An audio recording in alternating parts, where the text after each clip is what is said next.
It came without warning, and it spreads like wildfire. But until today, its origins remain a mystery. The 2019 novel coronavirus is very unusual because it seems to spread much easier between both of us, between individuals. Since it was first discovered in Wuhan, the capital city of China's Hubei province, late last year, the virus has killed more than 1,200 people and infected at least 45,000 others worldwide. For every single person who is affected, it seems as if there's going to be up to 3 or maybe 4 other persons who could also be affected. 大年初一那天，其实相对来说还是比较乱的，因为刚开始出来，大家比较恐慌，然后来的人非常多。 Wuhan and other surrounding cities have now been placed under a lockdown in a frantic effort to contain the spread of the virus. Some 60 million residents have also been effectively cut off from the outside world. 就一直哭，因为已经很担心，一定是疫情已经到一个非常严重的情况，才会出现说封城这么一个策略。 What exactly is the 2019 novel coronavirus?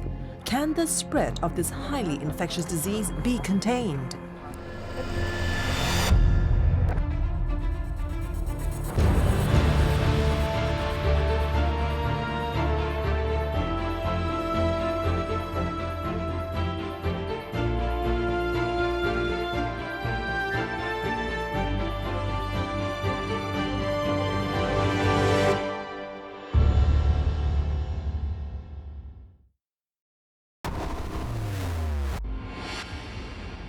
A climate of fear has descended on Wuhan, the capital city of China's Hubei province, home to 11 million people. Many are asking, will they be the next victim? If so, when? They also can't bear the thought of losing their loved ones as a mysterious but lethal virus wreaks havoc in the city.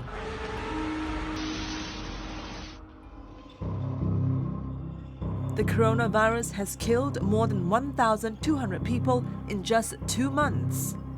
The disease has also infected thousands of people at a staggering speed and scale that's triggering fears of a new global pandemic. 2019 novel coronavirus is very unusual. We are familiar with SARS, and we managed to control SARS in about 6 to 9 months worldwide, which is actually quite amazing. And if you look at the numbers, we had 8,000, 10,000 people all in all, and this was over several months. But if you look at what's happening to 2019 novel coronavirus, we're seeing a whole lot of numbers coming up very rapidly over in just a month. It all began deep in the winter month of December 2019. A quiet but deadly scenario was unraveling in Wuhan city, following a mysterious illness that had stricken a handful of people with symptoms of fever and cough. Wuhan has started off with an atypical, very unusual viral infection. And for the clinicians talk, it will be called what an atypical viral or atypical pneumonia be. You will have a typical person coming with fever, headache, a bit of cough, muscle aches. It sounds very much like a flu-like illness. But you know something is not quite right because a chest x-ray becomes abnormal. Number 2, a lot of the test swabs for the influenzas will be negative or the other viruses are negative. Number 3, you see groups of people coming in with the same illness. And all of them had the same pattern. Chinese health authorities identified the first patient who showed such symptoms on December 8th last year. The trickle rapidly sped up to infect scores of others. 2 of the earliest patients reportedly worked at the Huanan seafood wholesale market in Wuhan. The tipping point arrived hard and fast when the once innocent symptoms claimed the life of the first victim. On January 9th, 2020, the mysterious virus killed a 61-year-old man who was known to be a regular customer at the market. And the initial investigations seems to show that a majority of the small number of cases that they had, a lot of them seemed to pinpoint to that part of the market which was actually dealing with the wildlife trade. And so with these kinds of information, it appears to be somehow hopping over from the wildlife, maybe interspecies, we don't know, because all these animals are kept together in cages and it's a nice milieu for them to hop over from one species to the other. And then from there, they can sort of, hop the species barrier and get onto humans. China alerted the World Health Organization of a mysterious virus outbreak in Wuhan on December 31st. By the time the WHO declared the outbreak as a global emergency on January 29th, the virus has spread to all of China's 31 provinces and more than 25 countries across Asia, Europe, and North America. When you hear a story, when you see this story, it spells deja vu. It really spells very much like the SARS which we had in 2003. And true enough, the cases became more and more, and then suddenly there was an explosion of cases. The 2019 novel coronavirus outbreak is eerily similar to the 2002 SARS epidemic. Back then, SARS swept through the region, infecting some 8,000 people and killed 774. When it was first detected, Chinese health authorities denied it was the deadly SARS virus, the severe acute respiratory syndrome of 2002.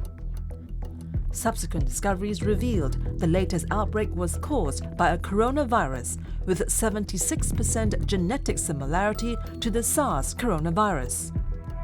The only difference is, compared to SARS, it is apparently less lethal but far more contagious. For every single person who is affected, it seems as if there's going to be up to 3 or maybe 4 other persons who could also be affected. So if you take 6,000, maybe there's probably at least another 20 or 30,000 people that are out there. And these are very conservative estimates because the numbers are likely to be much more exponential than that. The 2019 novel coronavirus is very unusual because it seems to spread much easier between both of us, between individuals. Simply coming close or talking, we may actually spread the infection. Not like SARS. Early studies suggest that the incubation period of the virus, that is, from the time of exposure to the time when signs and symptoms begin to show, is about 5 to 7 days. It looks likely that patients or carriers of the virus can infect others when they are asymptomatic, meaning when they don't have signs of being ill. There was this asymptomatic infection and mild infections, and now we hear about the people who can be infectious even during the incubation period. The scenario seems different in the case of SARS, which appears to have lower infection rates. Infectious diseases specialist Dr. Leong Ho Nam is very familiar with the deadly virus. He was, after all, a former SARS patient himself. He contracted the virus back in 2003 while tending to a female patient who flew into Singapore from Hong Kong. Infection of patients with SARS happen best in the second half of the illness, after the first 7 days. In other words, if I fall sick and I can confine myself in the first 7 days, I can effectively prevent the spread of the virus to the next person. But 2019 novel coronavirus is different. You can actually find the virus in people who have no symptoms, and it's postulated by the Minister of Health in China himself that these asymptomatic individuals, these individuals with no symptoms, can spread person to person. And we don't even need to wait till the 7 days before symptoms onset. Disease may spread even before the onset of illness. This allows the virus to propagate very quickly across large swaths of area, many people, and hence we are seeing these numbers of unprecedented spread of infections. Coronaviruses are common in many species of animals, such as camels, cattle, civet cats, and bats. On occasion, the virus strains mutate and spread from animals to humans. This jump was evident in the case of SARS in 2002, in the Middle East Respiratory Syndrome, or MERS, in 2012, and now in the 2019 novel coronavirus. As it turned out, the suspected ground zero of the outbreak, the now shuttered seafood market in Wuhan, was also dealing in legal and illegal trade and consumption of exotic wildlife. The cages do not get changed and the poop is allowed to circulate. So you are breeding the ultimate virus that one day will adapt well to the animals that are there, that one day will adapt to the humans that keeps coming in contact. One day the right mutation will happen where the receptor fits nicely well into the humans and in turn allow person-to-person transfer. But exactly which animal and what was the reservoir and so on and so forth, of course that will take some time for us to get to know. It took a while for us to figure that out for SARS as well. It took some 10 months, if I'm not mistaken. So this is going to go on for a bit. The situation is evolving so quickly. The virus is getting stronger, the number of infections are likely to rise. So I think we just have to be psychologically prepared that this can get worse than SARS. How are ordinary people reacting? How are the healthcare workers on the front line coping? 一直都没有喝水，没有吃饭，这样子熬过来的。因为那段时间其实整个人状态都不是特别好，一直都有担心。然后4点多钟起来的时候，看到封城的那个消息，我马上给我妈发，然后打电话。我记得我那个电话一开头就是哭。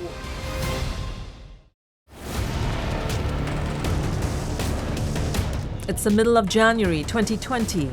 The number of reported cases of those infected by the novel coronavirus in China has begun to soar. Hospitals have been struggling to cope with people suspected of contracting the deadly virus. Resources were also stretched to the limit as the number of patients with fever and breathing difficulties kept growing every single day. 因为我觉得作为一个护士，我觉得在这种时刻我们是责无旁贷吧，一直都没有喝水，没有吃饭，这样子熬过来的。所以到现在我们是到现在为止，我们基本上是每天都在工作，参与这个防控工作。因为我每天都是这样工作，我们没有这个防控工作，我明天也是工作10到12个小时。反正这个，因为对我们医生来说，工作这么长时间不是个很大的问题。By this time, cases of the novel coronavirus had found its way to major Chinese cities far away from the epicenter. Beijing in the north and Shenzhen in the south.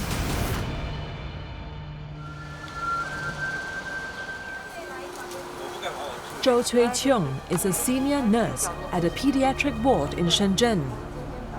When she was first alerted about the major outbreak, she quickly signed up to be a volunteer with the Infectious Diseases Department. Even though she's not trained in dealing with infectious diseases, she took it in her stride. She felt compelled to help her colleagues who have been overwhelmed by the sheer number of people seeking medical help. 因为这个时候感染科发热门诊本来的护士是很少的，他们只有3个人，那肯定是需要全院护理人员来支援他们。When she learnt about the virus outbreak, it was just days before the Chinese New Year holidays. Many of the hospital staff were already on leave. That contributed to the shortage of healthcare workers, and it was a matter of time before chaos started to surface in the already rapidly deteriorating situation. 大年初一那天，其实相对来说还是比较乱的，因为刚开始出来，大家比较恐慌，然后来的人非常多。当天来的人，我是值白班，8点到16点，当时来了，有100多个人。当然看诊的没那么多，看诊放过去给医生看诊的估计有80左右。但是来了100多人，为什么有些人没看呢？是因为有些人是没有任何症状，没有流行病学史，然后他们也过来看了。因为很多市民是因为恐慌，然后担心在地铁上啊、公交车上接触了类似的患者，然后跑过来要求筛查这样子的情况。The resources in the hospital are overwhelmed. There have been many videos that have been shared on social media about what's happening in China at the hospitals. And as a healthcare worker, I pray for the healthcare workers in China because they are going through a difficult time and on their faces are fatigue, exhaustion. I just cannot take the next day forward. There were emotionally trying moments for Zhou, including one occasion when she had to separate a child who's been infected with the virus from her parents. But she had to be firm for the sake of their own safety. 其实是有的，就像之前住在我们疫病区那边有一个51床这样子的一个小孩，他爸爸妈妈是从武汉回来的，爸爸妈妈没有症状，但是回来之后小孩子发烧了，小孩子发烧之后。然后我们是因为现在形势是在比较严峻，然后我们是劝他爸爸妈妈是不要待在病房的，然后呢就只能由奶奶过来照顾，然后爸爸妈妈非常的焦虑，然后但是真的是我们真的就很不忍心叫他回去，但是又不得不这么做，就是为了保护大家所有人的安全。January 20th was a critical turning point in the way authorities dealt with the virus outbreak. For weeks after the virus first surfaced, authorities had insisted that the mystery virus was restricted to the animal vector. On that day, however, China's renowned and respected epidemiologist Dr. Zhong Nanshan dropped the bombshell. In a TV interview, he confirmed cases of human-to-human transmission of the deadly coronavirus. That dramatically altered the way China dealt with the outbreak. In a bold and unprecedented move, China put the city of Wuhan, with a population of 11 million people, under quarantine. All roads to the city were sealed off and public transportation was shut down. The lockdown was expanded to the larger Hubei province with some 60 million people. The Chinese government has at least tried to restrict inflow and outflow into her province itself. Travel outside China itself has been constrained, which has helped to at least contain the flow of people. They have extended the holiday period for the Chinese New Year as well. In a situation like this where you have an epidemic, mass hysteria can actually cause more problem than anything else. So sharing information earlier would have been a bit better. I think it's actually a very good strategy. And I think that they could only do this in China. Still, there are many Wuhan natives who are worried about the fate of their loved ones still trapped in the city. 22-year-old Liu Wuyuan is one of them. She has been working in Beijing for the last 1 year and was looking forward to return to Wuhan to celebrate the New Year with her family. But the long-awaited homecoming failed to materialize after news broke, confirming evidence of human-to-human transmissions. When her mother called her and told her not to return to Wuhan, she was heartbroken. Going home for the New Year was something she was eagerly looking forward to after being away from her family for a year. 是在钟南山院士那个采访，就是说会有人传人这个情况以后，我妈晚上赶紧给我打了一个电话，我记得特别深刻，是大概2点多钟，她跟我说，要不你真的别回来了吧，我思前想后，我觉得你就还是在北京待着吧，因为我是29号回去，然后初5就回来，他觉得太折腾，而且也存在一个人传人的风险。我当时还有点感冒，所以就觉得要不就待在北京会更安全一点。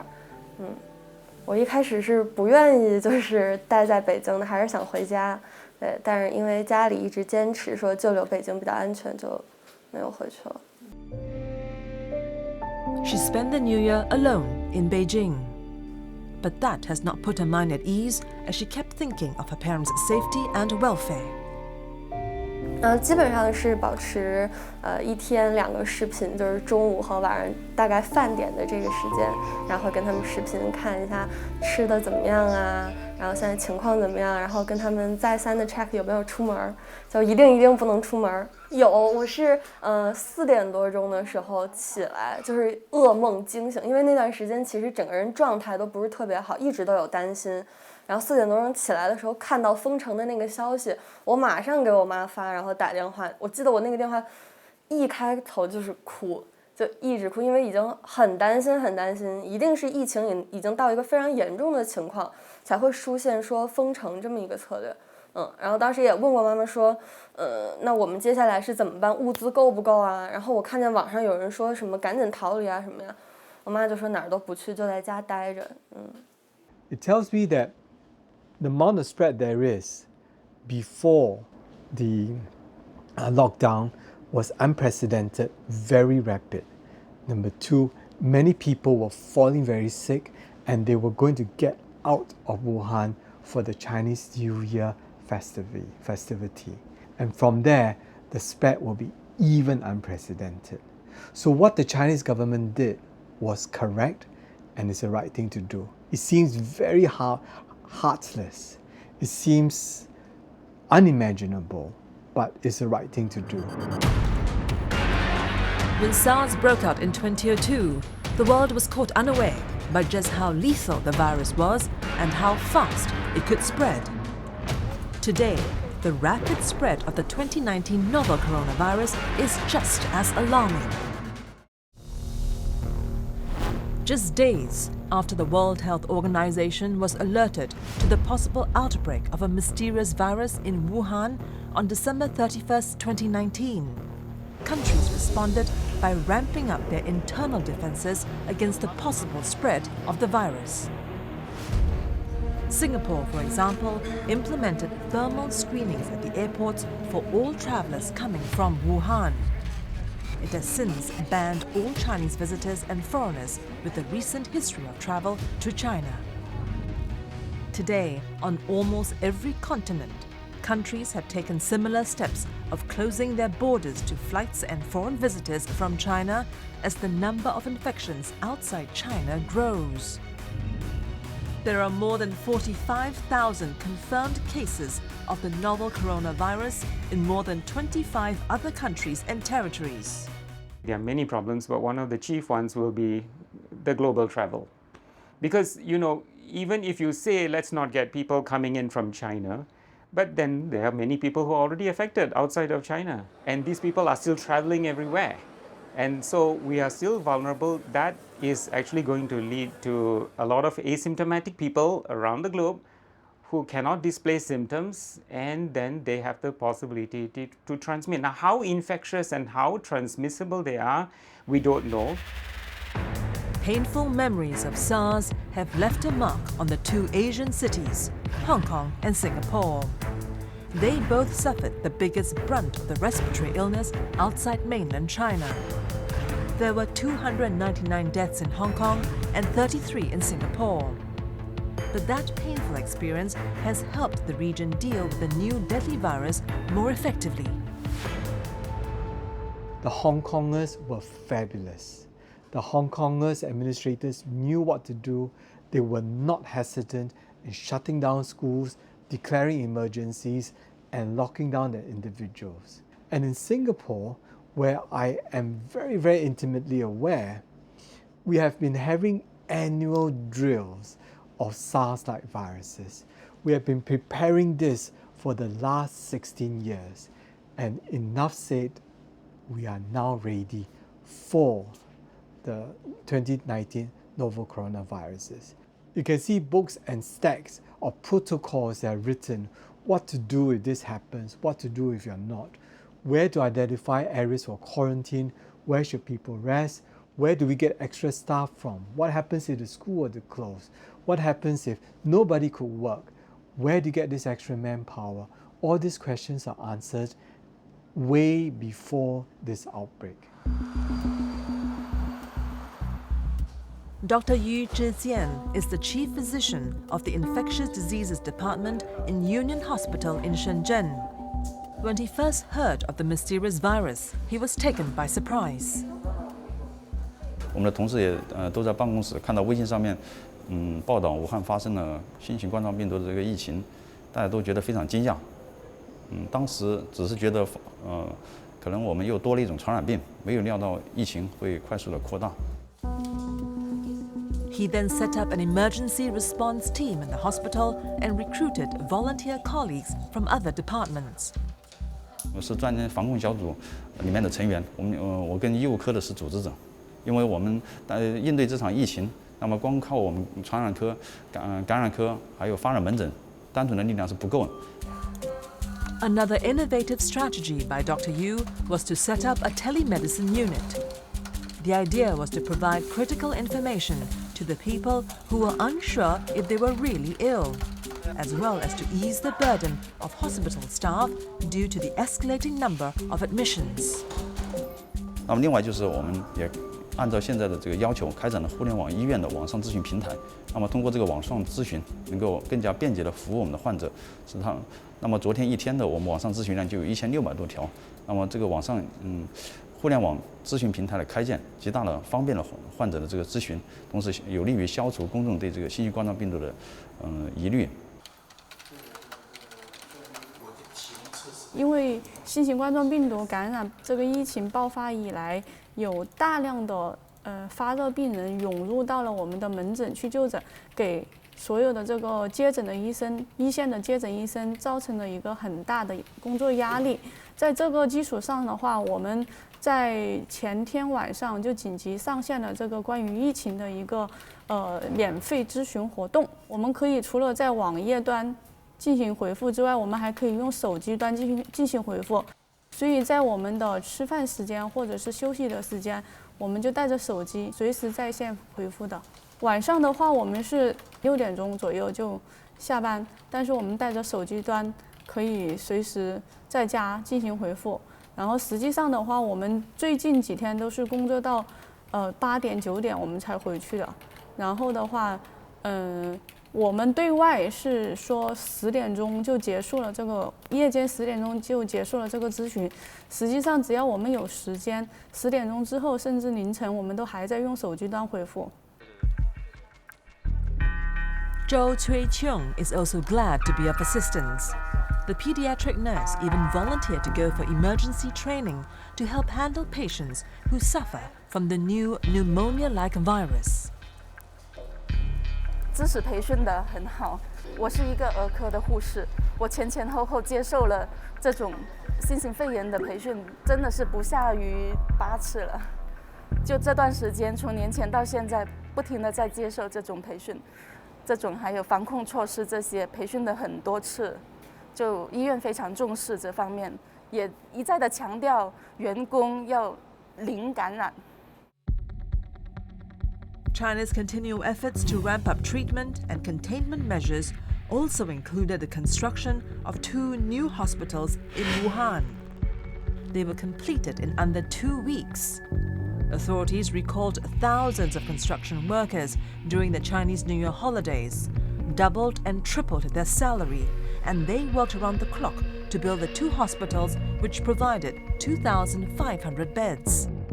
Still, many challenges remain.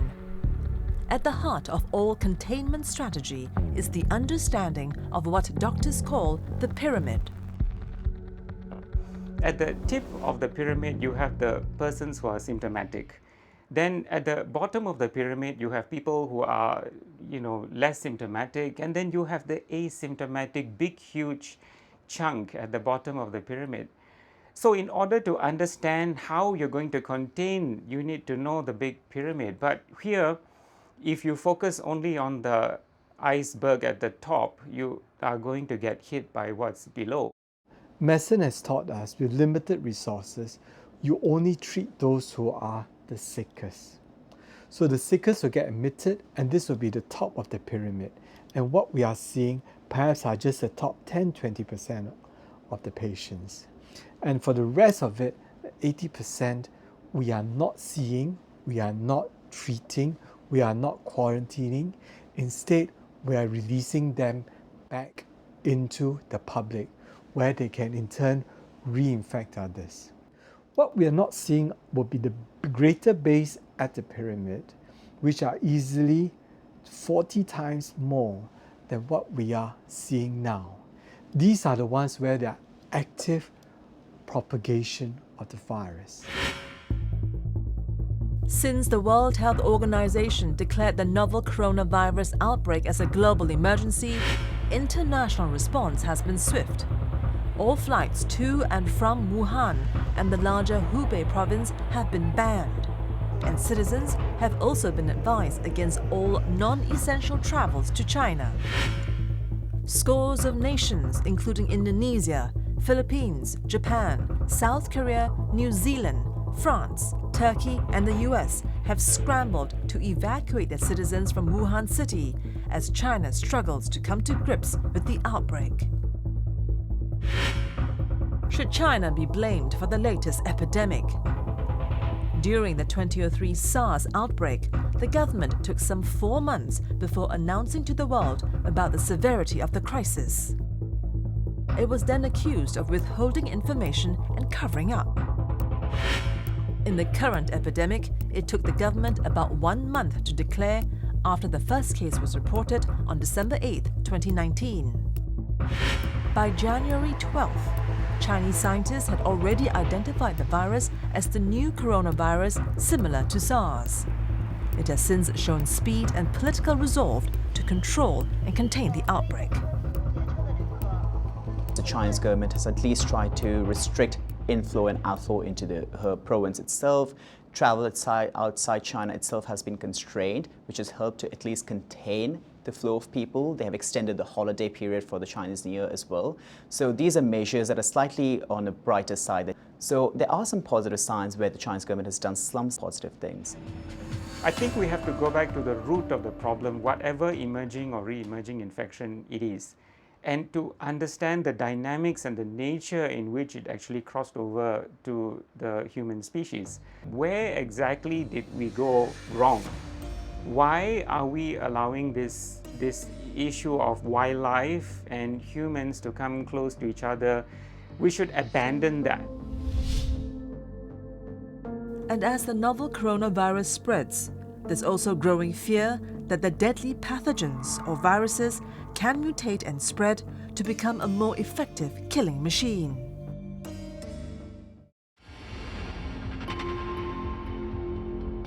It's been more than 2 months since the first case of the new novel coronavirus was discovered on December 8, 2019. Streets in the typically bustling Chinese cities are eerily quiet and deserted.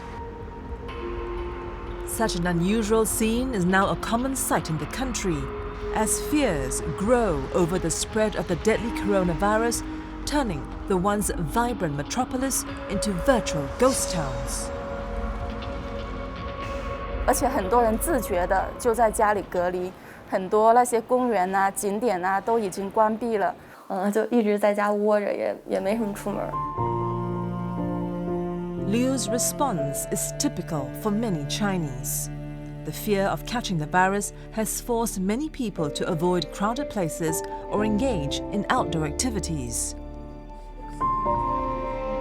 说实话，因为我没太出门，所以没太感受到。但是有一个生活细节，就是我妈当时跟我打电话的时候，她说：“你在北京就不要再说武汉话了。你跟我打电话的时候，不要说武汉话，可能你周围的人经过的时候会觉得有一些异样，或者是怎么样。” She is, however, more worried about the situation involving her parents and her friends. Despite all the assurances, they know that there's only so much they can do to protect themselves against the marauding virus, not knowing if and when it will hit them. 我觉得他们一定是有的，但是他们作为父母不会跟我就是过多的去流露，可能我接受到的更多的焦虑也好，或者说真实的那种紧张的情绪，更多的是来自于我同龄的朋友。他们可能比如说有的也是刚刚工作，然后提前就回家了，现在也在武汉，还有的就是一直就在武汉，还在读研，或者说就在武汉工作。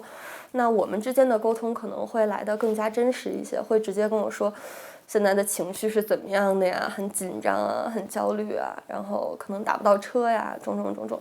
但是你问父母，父母永远都是没事儿，很安全，不要担心。The reality is, fear and anxiety continue to grip the residents of Wuhan. Despite the best efforts by the authorities to try and keep the virus at bay, the death toll shows no signs of slowing down. Meanwhile, the scientific community is now racing against time to try and find a vaccine that could help fight and prevent further spread of the disease. Is there a chance that an effective vaccine will be found anytime soon? The good thing about the current novel coronavirus is that we can make use of existing knowledge of the SARS coronavirus vaccine and apply the same principles to the 2019 novel coronavirus. What they would have to do now is to actually design it. Designing is relatively easy. Grow it and show that while growing, the vaccine does exactly what it's supposed to do. And the prototypes will then need to be manufactured in large quantities so that it can be given to a large group of people. But the bad news is, according to experts, a vaccine for the novel coronavirus will take months to develop and manufacture. It will have to go through several clinical trials before the vaccine is ready for use in time to respond to the epidemic. It will take easily 9 to 12 months. Even if the vaccines are available now at this various moment, it will take several months for the quantities to be made. We're talking about several 100 million doses for the people in China, for the people in Asia, and for the rest of the world. This will take time. In the meantime, short of an effective and easily available vaccine, immediate preventive measures have to be aggressively enforced.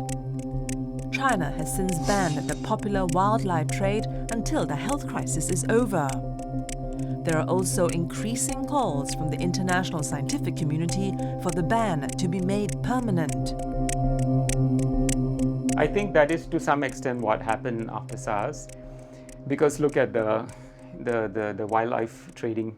You know, if more things were done back 15 plus or 17 years ago, maybe, anyway, we can't turn the clock back. Men and these animals, we are not meant to be living side by side. Viruses like this exist in wildlife. You put the situation of man and wildlife together in this kind of situations for a protracted period of time, these things can happen. And I think, you know, we are just tempting fate. We tend to eat anything that flies, swims, or crawls. And when we bring these animals into our dinner table, we bring their viruses over along as well. Perhaps you, as the diner, will not need to see it because they'll be destroyed by the cooking. But the chef in preparation, the animal handler, the market that has to look after all these animals will invariably be exposed to the virus. And we saw that in SARS 2003. In 2003, they realized that the animal handlers encountered a form of SARS, a variant of SARS, before the original one came along, such that they developed immunity to SARS. And one way to counter this is what the Chinese government has done. It stopped exotic animals from being onto the dining table. Perhaps we need to re-look at what we eat. But as the battle rages on to bring the virus under control, there are still many unknowns and questions that need to be answered. For example, how lethal is this virus? Where did it originally come from? How infectious is it? Will the coronavirus that's now spreading with frightening speed in China become a global pandemic? The reality is, the virus has so far killed more than 1,200 people. The death toll has even surpassed SARS, both in the number of fatalities and confirmed cases within a much shorter period. Still, there's hope that the worst will soon be over. It's just a question of how and when that will happen. For those currently at the front line of the battle against the novel coronavirus, the risk is still far greater than previously imagined given the scale of the infections. Still, nurses like Zhou is confident that China will turn a corner and that the battle will be won, sooner or later. 我觉得我很有信心，因为大家都可以看到现在那个宣传做得非常好。目前公共场所，包括地铁、公交、超市，包括小区，每个人都戴上了口罩。其实这就很大的阻挡了病毒的那种传播。我觉得这点非常有效，而且很多人自觉的就在家里隔离。 很多那些公园啊、景点啊都已经关闭了。从这点出发，反正我感觉非常有信心。作为一个武汉人来说啊，我觉得我们这一次其实是做出了挺好的一个举措，也是一个壮士断腕的一个决心，做出封城这样的举措。而且包括各个城市，比如说像河南，我了解到他们在疫情的防控上面做的是非常及时。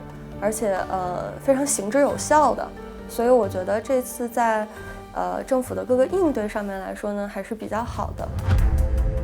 In the long term, when the dust settles, it's going to take a lot of soul searching. It appears that so long as humans interact in close proximity with animals, future outbreaks of infectious diseases are likely to occur. Since the virus started wreaking havoc in China last December, no one knows when the surge will peak and start to decline. One can only hope that it will be soon. If there is a best case scenario, it could potentially lead to a drop in numbers. But I haven't seen that. We can only begin to discuss that once we see the numbers actually falling. As of now, we are still seeing the cases coming up and the mortality, of course, as more cases come in. So until and unless we see that numbers mitigating, we can't predict what's going to happen in the region. Yeah, so this is going to go on for a while. We'll walk through and ride through. We will no doubt lose some of our comrades, our relatives, our close ones. But the world will come out stronger. The world will come out better. Okay? We will remember those who are lost, but we will, with this remembrance, we will prevent new ones from happening.